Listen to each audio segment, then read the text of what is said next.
Dati, dati nung hindi pa ako nakikinig ng mga bali-balita about sa politics, bali-balita about sa mga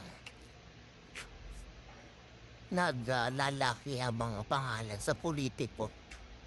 Di pa ako dati nakikinig nun. Nakinig lang ako ng politiko ng panahon ni Duterte, 2016. Ngayon, ang pagkakaintindi ko nung ang pagkaintindi ko lang, siyempre, correct if I'm wrong sa mga nakakaintindi. Ang pagkaintindi ko lang pas natin, akala ko ang congressman at saka mayor, nagkakaintindihan yan. Kasi si mayor, sabi ko ano mga gusto niya sa syudad niya, kung ano yung mga gagawin niya sa municipality niya at saka sa mga nasasakupan niya. At ito si congressman, agenda, ayuda, para kung ano yung kailangan ng mayor. Sa dami ng congressman, hindi ko alam kung paano ba nagkakaroon ng engagement yung isa't isa na ang mayor at saka yung congressman. Dahil merong congressman may sarili atang mundo sa municipality at ng syudad. Nakikita ko si Mayor ng Maynila, parang galit sa congressman. Diba? Ibig sabihin, ano yan, di kayo nag-uusap. Diba?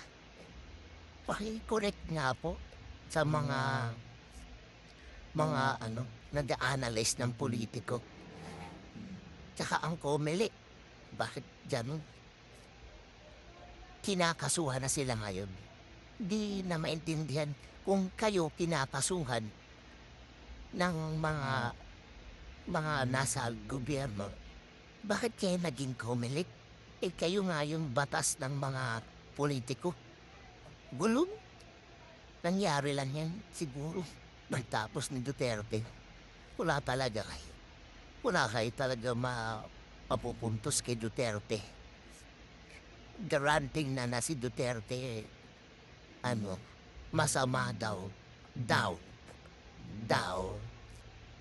Wala, kahit sabihin na natin masama si Duterte, nagbagong Pilipinas, naubos yung mga abusado, nawala bambay, adik, nabawasan. Hindi ko naman sinasabing nawala, nabawasan.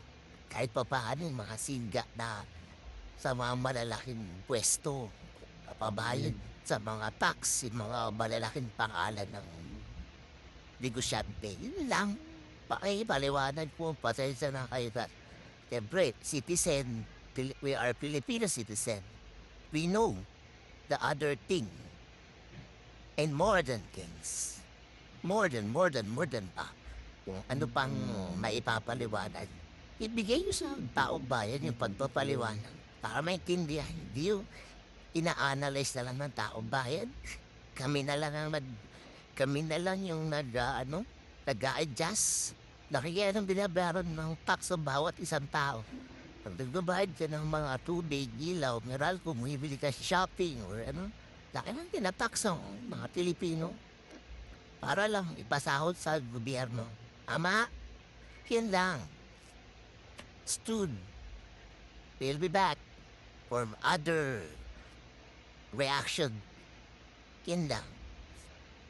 Mabuhay Pilipinas. Damn!